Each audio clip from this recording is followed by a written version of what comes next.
اللہ فرماتا ہے اس آیت کا جواب سمجھیے. اب جو آیت میں پیش کرنے جا رہا ہوں، قل ان کنتم تحبون اللہ فاتبعونی یحببکم اللہ ویغفر لکم ذنوبکم واللہ غفور رحیم. اللہ نے کیا فرمایا؟ اے نبی صلی اللہ علیہ وسلم، آپ کی امت سے کہہ دیجئے کہ اگر تم اللہ سے محبت کرنا چاہتے ہو تو میری اتباع کرو، میری سنت کو اپناؤ، میرے طریقے پر چلو. اگر تم میری اتباع کرو گے، فاتبعونی، میرے طریقے پر چلو گے، یحببکم اللہ، جواب آ گیا، اللہ تم سے محبت کرے گا. تو اللہ کے محبوب کون ہوئے؟ جو نبی کی سنت کو اپناتے ہیں. اللہ کے پسندیدہ کون ہوئے؟ جو نبی کے طریقے پر چلتے ہیں. اللہ کس سے محبت کرتا ہے؟ جو نبی کی شریعت کو اپناتا ہے. بسم اللہ الرحمن الرحیم، حامدا ومصلیا اما بعد، فقد قال اللہ تبارک و تعالی فی مقدس کتابہ فی القرآن المجید، اعوذ باللہ من الشیطان الرجیم، بسم اللہ الرحمن الرحیم. وقالت اليهود والنصارى نحن أبناء الله وأحباؤه قل فلم يعذبكم بذنوبكم بل أنتم بشر ممن خلق يغفر لمن يشاء ويعذب من يشاء ولله ملك السماوات والأرض وما بينهما وإليه المصير. سورة المائدہ، پارہ نمبر 6، سورہ نمبر 5، آیت نمبر 18. حضرات، مصلیان کرام، بزرگان دین، نوجوان دوستوں، عزیز پیارے بچوں، الحمدللہ چھٹا روزہ ہمارا شروع ہو چکا ہے. اللہ پائے تکمیل تک پہنچائے اور اسے منظور اور مقبول فرمائے. ویسے آج یوم الجمعہ ہے، جس کی وجہ سے درس نہیں دیتا، لیکن آپ نے دیکھا امام صاحب کے گھومنے سے پہلے کیمرہ وغیرہ سب تیار تھا. تو کل کے درس کی ایک باقی بات میں سمجھیے میں آپ کے سامنے پیش کر رہا ہوں. ویسے الحمدللہ اس رمضان المبارک میں ہم نے اتباع سنت کے عنوان پر بہت سی باتیں سنی ہیں. تقریباً یہ 14 یا 5واں درس ہے. اس درس کا عنوان بھی میں رکھتا ہوں اتباع سنت، نبی صلی اللہ علیہ وسلم کی اطاعت و فرما برداری کرنا. اب دیکھیے ایک آیت میں نے آپ کے سامنے پیش کی ہے. یہ وہی آیت ہے جسے ہم نے کل کی تراویح کی نماز میں سنی ہے. اس آیت کریمہ میں یہود و نصارہ کا ذکر ہے. دیکھیے کیا کہتے ہیں.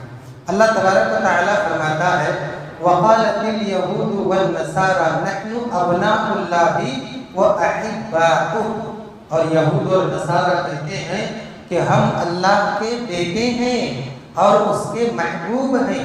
یعنی یہود اور نصارہ کا یہ اعلان اور اقرار اور دعویٰ ہے کہ ہم اللہ کے بیٹے ہیں یا ہم اللہ کے محبوب ہیں. اللہ تبارک و تعالیٰ ساری دنیا میں صرف ہم کو پسند کرتا ہے. اللہ تبارک و تعالیٰ نے فرمایا قل، اے نبی صلی اللہ علیہ وسلم آپ فرما دیجئے فَلِمَ يُعَذِّبُكُمْ بِذُنُوبِكُمْ، اگر تم اللہ کے محبوب ہو، اللہ کے پسندیدہ ہو، تو اللہ تبارک و تعالیٰ نے تمہارے گناہوں کے طور پر تمہیں عذاب میں کیوں مبتلا کیا ہے؟ ہم جانتے ہیں اس دنیا میں یہود اور نصارہ کے اوپر جتنے عذابات آئے کسی قوم پر نہیں آئے. بات بات پر کل ہی کے درس میں آپ نے سنا ہوگا 40 سال تک آدیواسی کی زندگی بسر کرتے رہے. وجہ کیا تھی؟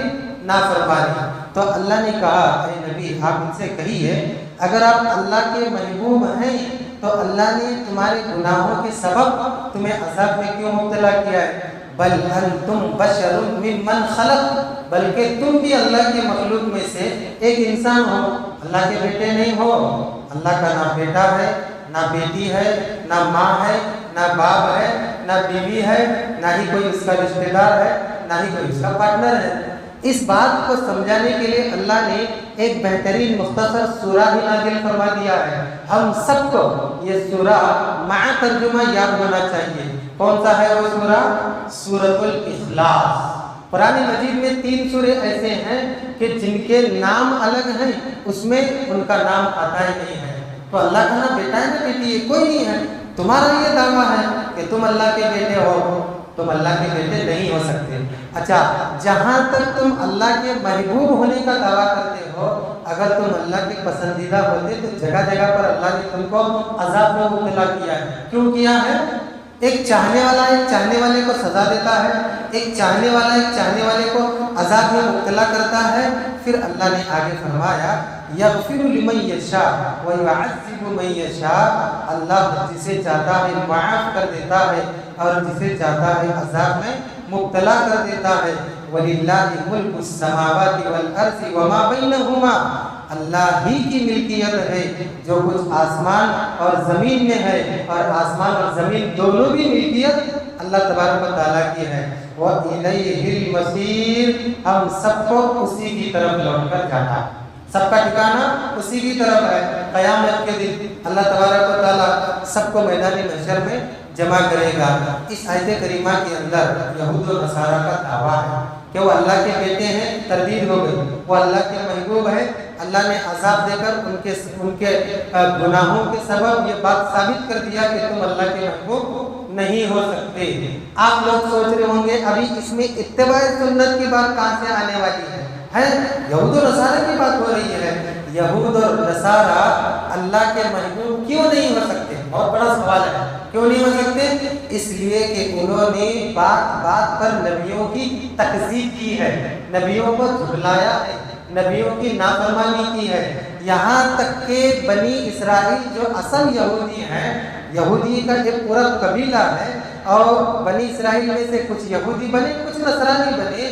اللہ کے پیغمبر حضرت موسیٰ علیہ السلام نے جب ان سے کہا 40 سال تک تم ادھر ادھر بھٹکتے رہے ہو، اب تو کم سے کم بیت المقدس میں داخل ہو جاؤ، اللہ سے مغفرت طلب کرتے ہوئے، معافی مانگتے ہوئے، حتہ حتہ لفظ ادا کرتے ہوئے. پہلے بارے میں ہے وہ، لیکن ان لوگوں نے کیا کیا؟ سجدے میں گر کر داخل ہو جاؤ، کیونکہ تم نے نافرمانی کی نا، 40 سال اس کی سزا ملی ہے تم کو. یہ لوگ کیا کیے؟ سجدے میں داخل ہو کے ایسا بیت المقدس کے باہر سے، بیت المقدس کے گیٹ سے، گاؤں کے بالکل ساحل سے اندر داخل ہونا تھا. کیسا داخل ہونا؟ سجدہ کر کے. لیکن یہ لوگ کیا کیے؟ چوتر کے بل ایسا گھسیٹتے گھسیٹتے اندر داخل ہوئے، پھر بھی نافرمان ہوا. اور موسیٰ علیہ السلام نے ان سے کہا حتہ حتہ، یہ لفظ بولتے بولتے تم داخل ہو جاؤ. تو یہ حتہ حتہ کے بجائے تفسیر میں کثیر کے اندر آتا ہے حبتہ حبتہ بول کے داخل ہوئے. آ رہی ہے رسول کی نافرمانی. تو ایسا رسول کی نافرمانی کرنے والے اللہ کے محبوب ہو سکتے ہیں؟ نہیں ہو سکتے. پھر بھی ایک سوال پیدا ہوتا ہے، آپ لوگوں کے ذہن میں بھی پیدا ہو رہا ہوگا کہ پر اللہ کے محبوب ہیں کون؟ اللہ کے محبوب کون بن سکتے ہیں؟ اللہ کسے پسند کرے گا؟ اللہ کس سے محبت کرے گا؟ ایک سوال پیدا ہوتا ہے. یہاں یہود و نصارہ کا دعویٰ تھا، ہمارا بھی، میں بیٹھے بیٹھے میں بھی دعویٰ کر سکتا ہوں میں بہت اللہ کا محبوب. آپ لوگ بھی دعویٰ کر سکتے ہیں بہت اللہ کے محبوب. شیعہ بھی دعویٰ کرتے ہیں اللہ کے محبوب ہیں، مشرکین بھی دعویٰ کرتے ہیں اللہ کے محبوب ہیں. جو قرآن حدیث کی ایک بھی بات نہیں مانتے وہ بھی بولتے ہیں پہلے ہم جنت میں جائیں گے کیونکہ ہم اللہ کے محبوب ہیں، ہم اللہ کے پسند ہیں. سوال پیدا ہوتا ہے اللہ تیرے محبوب کون ہے؟ اللہ نے ایک جگہ قرآن میں اس کا جواب دے دیا کہ میرے محبوب کون لوگ ہیں. کیا انشاءاللہ ہم اللہ کے محبوب بنیں گے؟ دیکھیے اب آیت کریمہ پیش کرتا ہوں. اللہ فرماتا ہے اس آیت کا جواب سمجھیے. اب جو آیت میں پیش کرنے جا رہا ہوں، قُلْ إِن كُنْتُمْ تُحِبُّونَ اللَّهَ فَاتَّبِعُونِي يُحْبِبْكُمُ اللَّهُ وَيَغْفِرْ لَكُمْ ذُنُوبَكُمْ وَاللَّهُ غَفُورٌ رَحِيمٌ. اللہ نے کیا فرمایا؟ اے نبی صلی اللہ علیہ وسلم، آپ کی امت سے کہہ دیجئے کہ اگر تم اللہ سے محبت کرنا چاہتے ہو تو میری اتباع کرو، میری سنت کو اپناؤ، میرے طریقے پر چلو. اگر تم میری اتباع کرو گے، فَاتَّبِعُونِی، میرے طریقے پر چلو گے، یُحْبِبْکُمُ اللَّہ، جواب آ گیا، اللہ تم سے محبت کرے گا. تو اللہ کے محبوب کون ہوئے؟ جو نبی کی سنت کو اپناتے ہیں. اللہ کے پسندیدہ کون ہوئے؟ جو نبی کے طریقے پر چلتے ہیں. اللہ کس سے محبت کرتا ہے؟ جو نبی کی شریعت کو اپناتا ہے.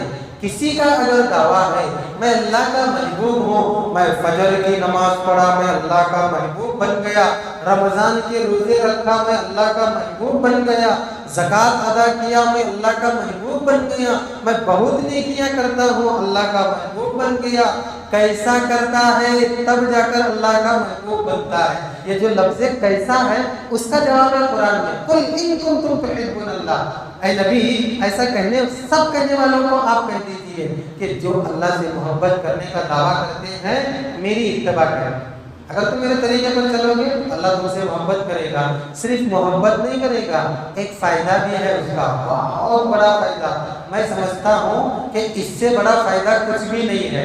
ایک تو اللہ محبت کرے گا، یہ بہت بڑی چیز ہے، لیکن فائدہ بھی دیکھیے، خالی محبت بعد میں بولتے ہیں کیا بھائی جھوٹی سوکھی پکی محبت کر دے گا، کچھ نہ کچھ ہے کہ نہیں محبت کا فائدہ۔ اللہ جس سے محبت کرتا ہے اس کا فائدہ کیا ہے؟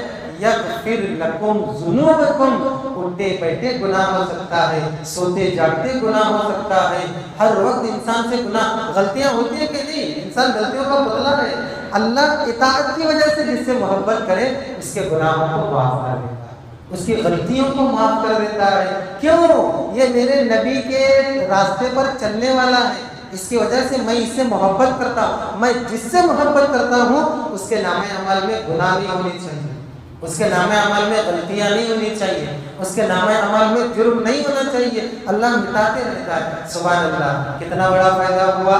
تو پتہ چلا جو یہود و نصارہ کا دعویٰ ہے کہ ہم اللہ کے محبوب ہیں بالکل غلط ہے۔ کیوں؟ قدم قدم پر انہوں نے نبیوں کی نافرمانی کی ہے۔ اتنا ہی نہیں، اگر کوئی نبی ان کے اندر کمزور ہو جاتے تھے اور وہ نبی ان کو بات منوانے کی کوشش کرتے تھے، یہ اس نبی کو فوراً قتل کر دیتے تھے۔ اللہ، نہ تم رہو نہ تمہاری فرما برداری کی بات رہے، اتنی بڑی بات۔ اور دعویٰ کیا ہے؟ ہم ہیں اللہ کے محبوب۔ ایسے اللہ کے لال بہت نظر آئیں گے آپ کو، کرتے کچھ نہیں ہے لیکن اللہ کے محبوب بن کر بیٹھے ہیں، ایک بھی نماز نہیں پڑھتے اللہ کے محبوب بن کے بیٹھے ہیں، ایک بھی روزہ نہیں رکھتے اللہ کے محبوب بن کر بیٹھے ہیں۔ اچھا بھلا انسان ان کو دیکھ کے ڈر کھائے، خوف کھائے کہ بھئی ایسے ہیں وہ بھی اللہ کے محبوب ہیں۔ دعا کریں اللہ تبارک و تعالیٰ سے کہ اللہ تبارک و تعالیٰ دین کا معاملہ ہو یا دنیا کا معاملہ ہو، عبادت کا معاملہ ہو یا حقوق العباد کا معاملہ ہو، ہر معاملے میں ہمیں نبی کی سنت کو اپنانے کی توفیق عطا فرمائے۔ اللہ تیزی سے رمضان گزر رہا ہے، چھٹا شروع ہے، ساتواں بھی آئے گا، 29 30 بھی ہو جائیں گے۔ اللہ اس مہینے میں خوب عبادت کرنے کی توفیق عطا فرما، جہاں تک ہو سکے ہر عمل میں نبی کی سنت کو اپنانے کی توفیق عطا فرما اور مکمل گناہوں سے اپنے آپ کو دور رکھنے کی توفیق عطا فرما۔